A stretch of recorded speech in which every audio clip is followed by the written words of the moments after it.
नमस्कार साथियों। 2017 से 2021 का एक बड़ा घोटाला अरविंद केजरीवाल का अभी अभी उजागर हुआ है। 6,800 करोड़ रुपए का ये घोटाला है, जिसमें कि दिल्ली सरकार अब बुरी तरीके से फंस गई है। साथ ही साथ बात करेंगे झारखंड में और महाराष्ट्र में जो चुनाव होने वाले हैं उसको लेकर अरविंद केजरीवाल की पार्टी ने एक बड़ा फैसला लिया है। उसी के साथ अरविंद केजरीवाल ने एक लेटर जारी किया है, जिसको लेकर अरविंद केजरीवाल के मंत्री सौरभ भारद्वाज घर घर जाकर उस लेटर को पढ़वा रहे हैं। ऐसा क्या है उस लेटर में, उस पर भी चर्चा करेंगे, लेकिन सबसे पहले बात करते हैं इस बड़े घोटाले की।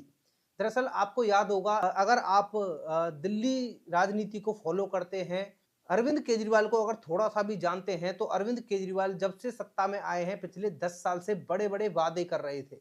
सब इनमें से जो सबसे महत्वपूर्ण वादा जो दिल्ली की जनता से किया गया था वो था कि यमुना को पूरा क्लीन कर देंगे।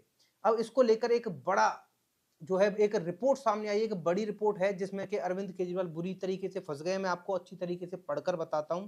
दरअसल हुआ क्या है कि हर बार हर साल अरविंद केजरीवाल मीडिया में आकर यह बोलते हैं कि हम यमुना को क्लीन कर देंगे, और 2017 से लगातार अरविंद केजरीवाल हर साल ये बोलते आ रहे हैं। अब क्या है कि एक रिपोर्ट के मुताबिक एक बड़ा खुलासा हुआ है कि अरविंद केजरीवाल की सरकार ने 6,800 करोड़ रुपए दिल्ली की यमुना की एक स्ट्रेच को क्लीन करने के लिए इन 5 साल में खर्च किए हैं। और अब ये घोटाला इसलिए सामने आया क्योंकि यमुना की हालत अभी भी वैसी की वैसी ही है, बल्कि पहले से बदतर है। ये है यमुना की हालत। आप इस वीडियो को देखिए, आपको समझ में आ जाएगा कि अरविंद केजरीवाल ने 6,800 करोड़ रुपए कहां खर्च किए हैं। 5 साल में यमुना को इतना खूबसूरत बना देंगे कि आप अपने बच्चों के साथ पिकनिक मनाने के लिए यमुना के तट पर जाना शुरू करेंगे। यमुना को साफ करने की जिम्मेदारी मेरी है। I will not pass blame to anyone. मैंने दिल्ली के लोगों से 5 साल मांगे थे। मैंने कहा अगले चुनाव में मैं खुद डुबकी लगाऊंगा यमुना के अंदर, आप सब लोगों को साफ पानी में डुबकी लगवा दूंगा। ये एक ऐसा घोटाला है जो कि दिल्ली की जनता से अभी तक छुपा हुआ था, क्योंकि हर साल अरविंद केजरीवाल आकर यही बोलते थे यमुना को क्लीन कर देंगे, तो ऐसा लगता था कि अरविंद केजरीवाल अगली साल करेंगे, अगली साल करेंगे, अगली साल करेंगे। लेकिन 5 साल की रिपोर्ट सामने आई कि 6,800 करोड़ रुपए खर्च कर दिए भाई साहब।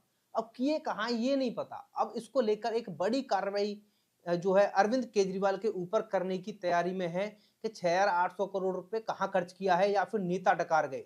इसका जवाब अरविंद केजरीवाल को देना पड़ेगा। साथ ही साथ अरविंद केजरीवाल ने एक लेटर लिखा है दिल्ली की जनता के नाम। उसमें बेसिकली यही बताया गया है, उसकी जो सबसे पहली लाइन है वही चर्चा का विषय बन गई है। उन्होंने कहा कि मैं तो दिल्ली के लिए अच्छे अच्छे काम कर रहा था, लेकिन मुझे बीजेपी ने जेल में डलवाकर सारे काम बंद करवा दिए थे, और अब मैं वापस आ गया हूं तो दिल्ली के काम दोबारा से स्टार्ट हो जाएंगे। ये पहली लाइन है, सबसे पहली लाइन चर्चा का विषय बन गई। अब एक बात बताओ, 10 साल से आप दिल्ली के मुख्यमंत्री थे, आपको अभी 5-6 महीने पहले जेल की हवा आप खाकर आए हैं, तो सारे काम 5-6 महीने के अंदर ही कैसे बंद हो गए सारे के सारे। अब इसको लेकर दिल्ली की जनता में भी आक्रोश है। दिल्ली की जनता उस लेटर को लेकर अरविंद केजरीवाल से उल्टे सवाल कर रही है। भाई एक बात बताओ कि दिल्ली की जनता को बिल्कुल ही बेवकूफ समझ रखा है क्या? एक तो 6,800 करोड़ रुपए दिल्ली की जनता के आप डकार गए, उसका पता ही नहीं है कि कहां गए वो पैसे। साथ ही साथ हरियाणा में बुरी तरीके से हार का सामना करने के बाद अरविंद केजरीवाल ने एक महत्वपूर्ण डिसीजन लिया है, और ये बड़ा डिसीजन है महाराष्ट्र के और झारखंड के चुनावों को लेकर।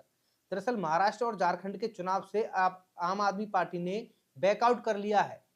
न महाराष्ट्र में और झारखंड में अब आम आदमी पार्टी चुनाव लड़ेगी ही नहीं, बल्कि इससे पहले बहुत ज्यादा ओवर कॉन्फिडेंस में थे जब हरियाणा में चुनाव चल रहे थे।